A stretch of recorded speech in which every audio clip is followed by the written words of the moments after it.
Hey guys, with a brand new movie review for Woman in Black.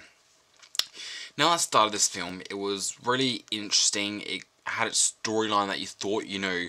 It was that he was Daniel Radcliffe's character. Everyone called him Gibbs, which is my last name. That was his last name. He pretty much was a lawyer, I think. He was a lawyer, and he had to go around and pretty much sort people's collections, like their houses, and had to try and sell them and stuff. And he had to go to this one place in a different place of UK, and this house was pretty much haunted, you could say. Now, he didn't know this at first. Everyone was saying that he should just go home and stuff like that, and he didn't really understand why people were saying that to him. And things started to happen. He was seeing things, hearing things, and he didn't know really what to make of it at first. He didn't know really what was going on, why these things were happening. And then he started to see shadows and actual people and stuff like that, like ghosts. And he didn't really understand why they were there. But then when it got to about halfway, just after the halfway point, it sort of made sense of why things were happening. And it was that a mother lost her son in a sort of car. It wasn't a car, but it was an accident on a horse and a carriage, and the carriage sort of fell in the what do you call it? What is it? They said in the movie it was like a sludge, marsh. Sorry, a marsh. He fell in a marsh, and so did the carriage, and only he went in. The two mothers, or the mother and the carriage driver, they got away, but the carriage itself went into the marsh, and the son went in with it. And pretty much the mum, she pretty much committed suicide, and she never passed over into the next life. She sort of stuck around the house, and she really missed her son, and her son's body was never recovered and stuff like that. And she just kept, if you saw her, your child or any child would die, and the mum would make them die, like kill themselves. And when Daniel Radcliffe's character got to the house, he sort of started to pick up every little bits and pieces, and then found out what was happening. And he sort of went looking for the kid's body, and he sort of had to try and reunite them and then bury him and try and get the mum to leave, because everyone was sort of scared and that, and they were locking up their kids to protect him and stuff like that. And the movie got really, really interesting. The ending was great. I must say, I really loved the probably last 5 to 10 minutes of this movie, where they're at the train station. I loved that scene. That was great what happened there. And it did have a sad ending, but I'm not going to spoil anything. But this movie, if I had to give it out of 10 stars, I'd probably give it a 9, 8.5 to a 9. Yeah, I'll give it a 9. The trailers made it look good, but the movie itself was a bit better than what they made it look like. I think I saw the trailer once, like months ago, and I sort of said I did want to see it. And then when it came out a few days ago, I was like, don't know if I should see it or not. And I ended up, I went to go see it today. Today is the 20th of May. Where's my ticket? I'll show you my ticket. I'll be back. Alright, so here's my ticket. Cinema 5, Woman in Black. Why does this light on my camera keeps going off? See, Sunday, May 20th, 2012, 12:40 PM to 2:35 PM. This movie did go for quite a while. It was like just over an hour and a half, but because my cinema, they have so many fucking ads.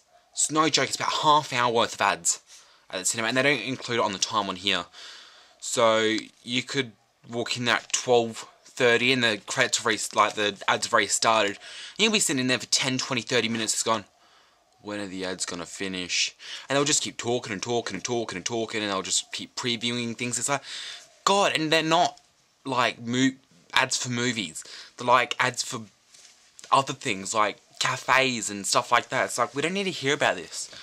But anyway, the movie was fantastic. Daniel Radcliffe did a fairly good job in this. I automatically thought, when I knew he was going to do a movie, I automatically thought that, it's not going to be very good. I mean, he was fantastic in the Harry Potter films, but if you get stuck into a series like Harry Potter or The Lord of the Rings, you usually get known for that. as soon as they hear the name, go, oh yeah, Harry Potter, or oh yeah, Lord of the Rings, or something like that. And when I went to go see this movie, I was going to say he's going to have that vibe of that Harry Potter sort of feel, and it didn't. This film did not have that sort of Harry Potter sort of feel to it. This film was great, and I would have thought it would be a bit more scary. I mean, there was a few pop-out parts, but I didn't really jump in those bits. I'm used to horror movies now, and this was only rated as a thriller movie. It wasn't rated as anything to do with scariness, and there was 2 other people in the cinema, about 3 or 4 seats down from me, and one of them was just on their phone texting. I was like, oh, are you in here to watch the movie or text? And her light was glazing on my face. It was like, turn your phone off, I'm here to watch a movie. But that was the only thing that really pissed me off. The starting of the movie, it was alright. I mean, I didn't really care for it. I mean, it was a bit boring. After the title of The Woman in Black came up with all the smoke behind it, for the first probably 10-15 minutes, I was thinking like, oh, it's gonna take ages to get into the storyline, which it did, but it didn't, if you know what I mean. It gave you a background storyline, but it didn't give you the main storyline of the film right up first. You had to wait till probably about half hour into the film before I actually gave you the main plot of the movie. It gave you a plot of that he was a lawyer and he had to go out to the house and try and sell her house. That was the background plot of it, but the main plot of it was that he had to find the kid's body and reunite it with the mother's soul, which was still living in the house. That was the main storyline of the film, and it didn't really explain that until probably about halfway through the film, which is a bit disappointing because I really was trying to figure out what it was and what was happening, and I couldn't really understand, and because I've been watching so many films lately, it's been getting confusing with the other films that I've been watching. But I must say this film had a lot of good ratings, but a lot of bad ratings as well that I've been looking on. A lot of people saying it's fantastic or it's terrible. So it's one of these films that you either really, really like it or you really, really hate it. But this film is a film that you can go and see. It's one that's worth going to the cinema to watch, but it's not one that's worth going to see 3-4 times in the cinema. Because seriously, some films are worth seeing 3 or 4 times in the cinema, and this isn't one of them. This is one that you can go see once, and maybe watch once when you buy it on DVD or Blu-ray. But that's about it. It's not one that you can keep watching over and over again. But it is worth to watch at the cinema, and I hope you guys like this review. I know it wasn't really much of a review. It was just telling you the storyline and how much stars I gave it and stuff. But the film overall was great. I loved it. This is my point of view. I loved the film. And Daniel Radcliffe didn't really give that sort of Harry Potter feel, as I said before. He's sort of growing out of that Harry Potter stuff now, and this is pretty much going to wrap up my review, and my next review will be on either June 6th or June 7th, depending on which day I film and upload it, because I'm going to go see Prometheus in 3D, so I'm hoping to get my review up on the 6th, because that's when I'm going to go see it, on the 6th, because I get a special screening for that, because I've got enough points on my cinema card.